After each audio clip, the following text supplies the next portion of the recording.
യേശുവേ നോക്കി ജീവിപ്പാൻ ഇവയെ കാക്ഷിക്കുന്നു ഞാൻ. യേശുവേ നോക്കി ജീവിപ്പാൻ ഇവയെ കാക്ഷിക്കുന്നു ഞാൻ.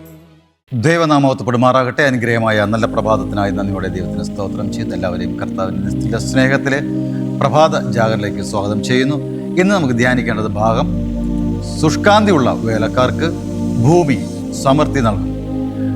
ആപ്തവാക്യം നൽകിയിരിക്കുന്നത് യെഹെസ്കേൽ പ്രവചനം 34 അധ്യായം 27 വാക്യം. വയലിലെ വൃക്ഷം ഫലം കാക്കുകയും നിലം നന്നായി വിളയുകയും അവർ തങ്ങളുടെ ദേശത്ത് നിർഭയമായി വസിക്കുകയും ഞാൻ അവരുടെ നുഹക്കയറുകളെ പൊട്ടിച്ച് അവരെ കൊണ്ട് പണിയെടുപ്പിച്ചവരുടെ കയ്യിൽ നിന്നും അവരെ വിടുവിക്കുകയും ചെയ്യുമ്പോൾ ഞാൻ യഹോവ എന്ന് അവർ അറിയും. ഈ വചനങ്ങൾ ആധാരമായിരിക്കട്ടെ. തിരുവചനമായി ഓർപ്പെടുന്നത് മണ്ണൊരുക്കുന്ന സംബന്ധിച്ച് ഏറിയ അറിവ് വേണം ഒരു കൃഷിക്കാരന്. ആ മണ്ണിൻ്റെ ഫലപുഷ്ടി മനസ്സിലാക്കി അതിനെ ഒരുക്കിയെടുക്കുന്നത് ചെയ്യാൻ പോകുന്ന കൃഷിയുടേതായ ഫലം മേൽത്തരമായി ലഭിക്കുമെന്ന് മനസ്സിലാക്കാൻ സാധിക്കുന്നു. മണ്ണിൽ നിന്നും എന്ത് നേടിയെടുക്കാൻ സാധിക്കും, എത്രത്തോളം നേടിയെടുക്കാൻ സാധിക്കും, അത് എങ്ങനെ ഒരുക്കിയെടുക്കണമെന്നതെല്ലാം നല്ലൊരു കൃഷിക്കാരന് അറിയാം. എന്നാൽ കേവലം ഇടുങ്ങിയതും വ്യത്യാസമില്ലാത്തതുമായ രീതികൾ അവലംബിക്കുന്നത് മൂലം തങ്ങളുടേതായ കൃഷിഫലം താൻ ആഗ്രഹിക്കുന്നത്രയും ലഭ്യമാകുന്നില്ല എന്ന് മനസ്സിലാക്കാൻ സാധിക്കുന്നു. മികച്ച രീതിയിൽ ആവിഷ്കരിക്കുന്നതിന് അഭ്യസ്തരായിരിക്കുന്നതായ പ്രവർത്തനങ്ങൾ ആവശ്യമാകുന്നു. കൃഷികാര്യങ്ങളിലായിരുന്നാലും നിർമ്മാണ മേഖലയിലായിരുന്നാലും മറ്റ് ഏത് വിഭാഗത്തിലാണെങ്കിലും ബുദ്ധിയോടുകൂടിയതും അഭ്യസ്തവുമായിരിക്കുന്ന കഴിവുകൾ കൊണ്ട് മാത്രമേ മികച്ച പ്രകടനം കാഴ്ചവെക്കുവാൻ സാധിക്കുകയുള്ളൂ. വേലക്കാർ വ്യർത്ഥമായി അധ്വാനിക്കാതിരിക്കാൻ വേണ്ടിയാണ് ദൈവം തൻ്റെ ജനത്തെ ജ്ഞാനത്തോടും വിവേകത്തോടുകൂടെയും പ്രവർത്തിക്കുവാൻ ആഹ്വാനം ചെയ്യുന്നത്. മനുഷ്യന്റെ പ്രയോജനത്തിനായി ദൈവം ഭൂമിയെ നിർമ്മിച്ചു. വിവേകത്തോടുകൂടെ വേല ചെയ്യുവാൻ അവരെ നിയമിക്കുകയും ചെയ്തു. വേണ്ടത്ര നന്നായി ഒരുക്കപ്പെട്ട മണ്ണിൽ നട്ട വിത്തുകൾ നല്ല ഫലം നൽകുന്നതായി കാണാൻ സാധിക്കും. മരുഭൂമിയിൽ ദൈവം തൻ്റെ ജനങ്ങൾക്ക് ആഹാരം ഒരുക്കിയതായി നാം മറന്നുപോകരുത്. ഫലവത്തല്ലാത്തതായ മണ്ണിനെ സംബന്ധിച്ച് വലിയ വിലാപം ഉണ്ടാകാറുണ്ട്. പഴയ നിയമം വായിക്കുമ്പോൾ നിലയിടങ്ങൾ എങ്ങനെ ഒരുക്കണമെന്നും അത് എങ്ങനെയെല്ലാം ക്രമപ്പെടുത്തണമെന്നും നിഷ്കർഷിക്കുന്നതായി കാണാൻ സാധിക്കുന്നു.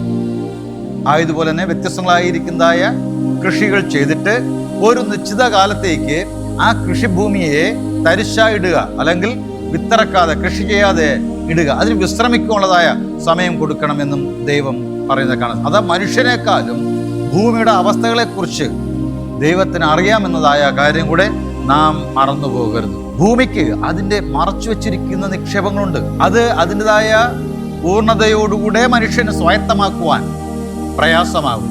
ചില മനുഷ്യർ നഗരങ്ങളിൽ ഒതുങ്ങിക്കൂടി അധികം സമ്പാദിക്കുവാനുള്ളതായ പരിശ്രമങ്ങളാകും കാണപ്പെടുന്നത് ഈ നാടുകളിൽ. എന്നാൽ പതിനായിരക്കണക്കിന് ആൾക്കാർ മണ്ണിൽ വേല ചെയ്യുന്നതായി കാണാൻ സാധിക്കുന്നു. അത് ദൈവം ആഗ്രഹിക്കുകയും ചെയ്യുന്നു. പണിയെടുക്കുന്ന അധ്വാനശീലമുള്ളതായ ചുറുചുറുക്കുള്ളതായ തലമുറയാണ് ദൈവം ഇഷ്ടപ്പെടുന്നത്.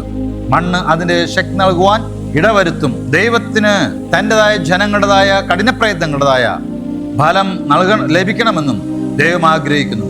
ദൈവം ആദിയിൽ ഇതെല്ലാം സൃഷ്ടിച്ചപ്പോൾ എല്ലാം നല്ലതെന്ന് കണ്ട് അതിനെ അനുഗ്രഹിക്കുന്നതായി കാണാൻ സാധിക്കുന്നുണ്ട്. ദൈവം താൻ അത് പ്രസ്താവിക്കുകയുണ്ടായി. അധികമായി പുഷ്ടിയുണ്ടാകുക, ഫലവത്താകുക, നല്ലതാകുന്നു എന്ന് പറയുന്നത് കാണാൻ സാധിക്കുന്നു.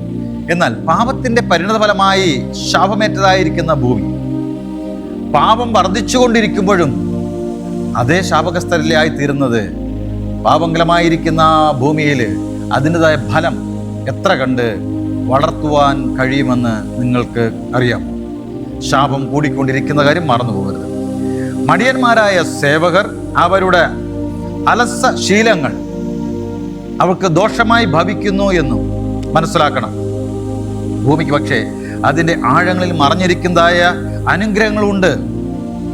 ധൈര്യവും ഇച്ഛാശക്തിയും സ്ഥിരോത്സവമുള്ളവർക്ക് ആ നിക്ഷേപങ്ങൾ സ്വന്തമാക്കുവാൻ കഴിയും. ഈ നാളുകളിൽ ദൈവം തൻ്റെ വേലക്കാരോട് പറയപ്പെടുന്നു, ആ വയൽ പ്രദേശവേലയിലായിരിക്കുമ്പോൾ അഭ്യസ്ത വിദ്യരായിരിക്കുന്നതായ, ജ്ഞാനമുള്ളതായ, വിവേകമുള്ളതായ, പരിജ്ഞാനമുള്ളവരുടെ കീഴിൽ നിന്നും കാര്യങ്ങൾ അപഗ്രഥിച്ച് മനസ്സിലാക്കുകയും അഭ്യസ്തരായിരിക്കുന്നതായ നല്ല സേവകന്മാരായി, നല്ല വേലക്കാരായി, നല്ല ജോലിക്കാരായി യുവാക്കളെ പഠിപ്പിക്കുകയും പഠിക്കാൻ സന്നദ്ധരുള്ളവരെ അത് പറഞ്ഞ് മനസ്സിലാക്കുകയും വയൽ പ്രദേശത്ത് അവരെ നല്ല വേലക്കാരാക്കി തീർത്ത് അധികം ഫലം കണ്ടെത്തേണ്ടതിന് ഒരുക്കപ്പെടണം എന്നുള്ളതായ നിർദ്ദേശം കൂടെ ഈ ഭാഗത്ത് മനസ്സിലാക്കാൻ സാധിക്കുന്നു. പ്രിയ സഹോദരങ്ങളെ, ദൈവം നിങ്ങൾ വിളിച്ചിരിക്കുന്നത് വയൽ പ്രദേശ വേലക്കാരായിരിക്കുക എന്നതാണ്.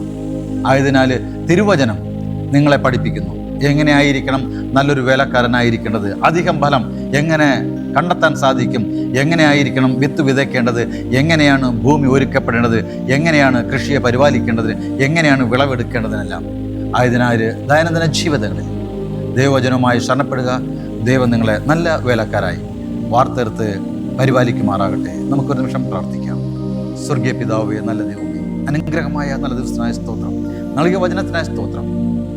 അവിടെ നിന്ന് ഭൂമിയെ അറിയുന്നു, ഭൂമിയുടെ കൃഷിയെ അറിയുന്നു, അതിൻ്റെ വിളവുകൾ അറിയുന്നു, അതിൽ മറഞ്ഞിരിക്കുന്നതായ സമ്പത്തിനെ അറിയുന്നു. കർത്താവേ, അവിടുത്തെ വയൽ വേലക്കാരായിരിക്കുന്നതായ അവിടുത്തെ ദാസന്മാരെ ജ്ഞാനത്തോടും വിവേകത്തോടും ആയതുപോലെ അഭ്യസ്ത വിദ്യരായിരിക്കുന്നതായ വ്യക്തികളുടേതായ നല്ല പ്രവർത്തനങ്ങൾ നടത്തുന്നതുപോലെ ജ്ഞാനത്തോട് കർത്താവെ വേല ചെയ്യുവാൻ അവിടെ നിന്ന് കൃപ തോന്നി അവരാത്മാവിനാൽ, അവിടുത്തെ ആത്മാവിനാൽ അവിടെ നയിക്കപ്പെടുമാറാകണമേ. യേശുവിൻ നാമത്തിൽ അപേക്ഷിക്കുന്നു. പ്രാർത്ഥന കേൾക്കണം നല്ല പിതാവേ. ആമേൻ.